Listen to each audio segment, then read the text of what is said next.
Hi hello everyone, welcome back to my channel. இன்றைக்கி வந்து பூரி அதுன்ற கூட வந்து ஒரு நல்ல சிக்கன் கிரேவியும் தான் தயார் பண்ண போகிறோம்.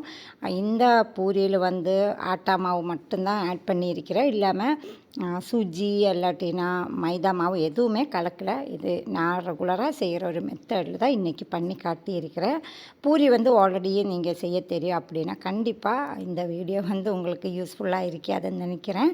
ஆனால் இந்த சிக்கன் கிரேவி நீங்கள் ட்ரை பண்ணலாம். கண்டிப்பாக வந்து ஹோல் வீட் ஃப்ளார் தான் நம்ம எடுத்துக்கணும். நான் இன்றைக்கி ஒரு 2 கப்பு மாவில் தான் பூரி செய்ய போகிறேன். ஒரு அரை டீஸ்பூன் அளவுக்கு மட்டும்தான் உப்பு போட்டு கலந்து விட்டுட்டு ஒரு டேபிள் ஸ்பூன் அளவுக்கு ஆயிலும் ஆட் பண்ணியிருந்தேன். தண்ணி வந்து நார்மலாக ரூம் டெம்பரேச்சரில் உள்ள தண்ணி தான். நான் வந்து 2 கப்பு மாவுக்கு 1 கப்பனோட அளவுக்கு எடுத்திருந்தேன். இது ஒன்றா சேர்க்காமல் கையில் கொஞ்சம் கொஞ்சமாக போட்டு இந்த மாதிரி மிக்ஸ் பண்ணும்போது மாவு நல்ல மாய்ஸ்ட்டாக வரும். ஸோ இது வந்து பூரியாக இருந்தாலும் சப்பாத்தியாக இருந்தாலும் நல்லா சாஃப்டாக இருக்கிறதுக்கு ஹெல்ப்ஃபுல்லாக இருக்கும். நீங்கள் இதே மெத்தடில் சப்பாத்தி பண்ணிக்கலாம். நான் இன்றைக்கி பூரி பண்ண போகிறதுனால தான் கொஞ்சம் தண்ணி குறைவாக சேர்த்திக்கிறேன். சப்பாத்தினா இன்னும் கொஞ்சம் நீங்கள் ஆட் பண்ணிக்கலாம். எனக்கு வந்து டோட்டலாகவே இந்த மாவுக்கு 1 கப்பு தண்ணியும் இதுன்ற கூட வந்து ஒரு அரை டீஸ்பூனும் கூட ஆட் பண்ணியிருந்தேன். சில மாவெல்லாம் நான் வாங்கும்போது 3/4 கப்பு தான் தண்ணியே தேவைப்படும். அது நம்ம புதுசாக மாவு வாங்கும்போது கொஞ்சமாக குடிக்கும். கொஞ்சம் பழைய மாவு வாங்கும்போது தண்ணி நிறைய அப்சர்வ் ஆகும். அந்த டிஃப்ரென்ஸ் மட்டும்தான். டேஸ்ட்டிலோ அந்த ப்ராடக்ட்டிலோ எந்த ப்ராப்ளமும் இல்லை. நம்ம அரிசி எல்லாம் வாங்கும்போதெல்லாம் பேக்கிங் மாதிரி தான் இந்த ஆட்டா மாவும். ஸோ இது வந்து கொஞ்சம் கொஞ்சமாக மிக்ஸ் பண்ணிவிட்டு நீங்கள் வந்து உருட்டி எடுத்துக்குங்க. நல்ல பரந்த பாத்திரமாக இருந்துச்சுன்னா ஈஸியாக இருக்கும். நான் வந்து ஃபஸ்ட்டில் மிக்ஸ் பண்ண தான். அதுக்கப்புறம் நீங்கள் ரொம்ப அடிச்செல்லாம் இது குழைக்க தேவையில்லை. அப்படியே கவர் பண்ணி வச்சுக்கோங்க. 1 ஹவராவது நீங்கள் சோக் பண்ண விட்டுருங்க. இல்லை மினிமம் ஒரு 20 மினிட்ஸ் விட்டுட்டு நீங்கள் எடுக்கும்போது மாவு நல்லா ஊறி இருக்கும். இதை வந்து நீங்கள் திரும்ப குழைக்க ஒன்றும் தேவையில்லை. நீங்கள் லைட்டாக இப்படி ஃபோல்ட் பண்ணி எடுத்தாலே போதும்.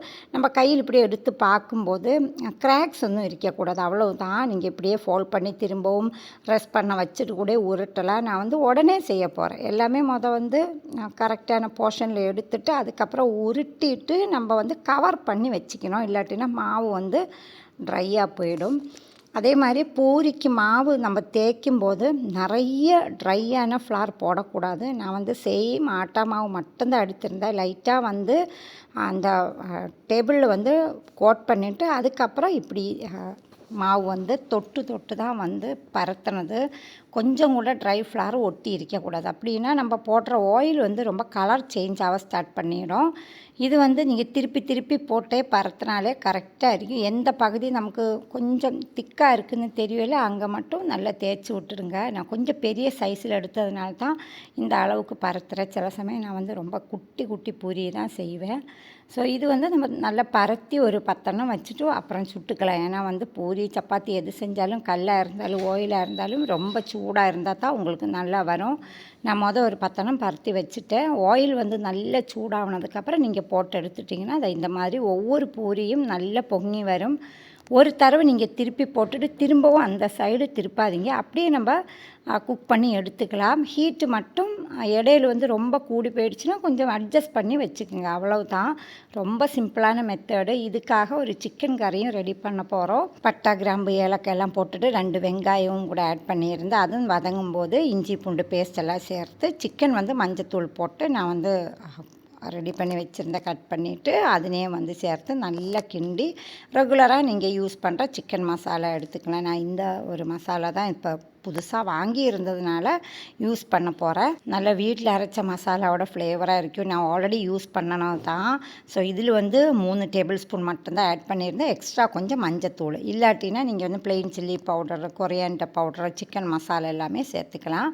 ஸோ இதை வந்து லைட்டாக நல்லா மிக்ஸ் பண்ணிவிட்டு தண்ணியும் சேர்த்து நான் உருளைக்கிழங்கும் ஆட் பண்ணி தான் சிக்கன் கறி வைக்க போகிறோம். எல்லாமே லைட்டாக வேக விடுங்க. அந்த டைமில் இதுக்காக ஒரு தேங்காய் பேஸ்ட்டு ரெடி பண்ணணும்.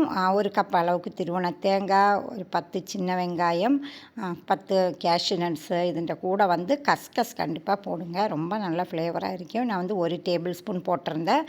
பெரிய ஜீரகம், பிளாக் பெப்பர் ரெண்டுமே நம்ம ஒரு டீஸ்பூன் போட்டு நல்லா பேஸ்ட்டு மாதிரி அரைச்சி இதிலே சேர்த்துக்கணும். முதல்ல முதல்ல நிறைய தண்ணி ஆட் பண்ணிக்கிங்க. ஏன்னா கஸ்கஸ் கேஷ்யூ நட்ஸ் எல்லாம் போட்டிருக்கிறனால கறி நல்லா திக்காக வந்துடும். ஃபைனலாக வந்து கொஞ்சம் மல்லி இலை இல்லாட்டினா கறிவேப்பிலை போட்டுடுங்க. ரொம்ப டேஸ்ட்டாக இருக்கும். பூரி வந்து ஆறுனாலும் கையிலே பிக்கிற மாதிரி நல்லா சாஃப்டாக இருக்கும். கண்டிப்பாக நீங்களும் செஞ்சு பாருங்கள். தேங்க்ஸ் ஃபார் வாட்சிங் மை வீடியோ. தேங்க்யூ.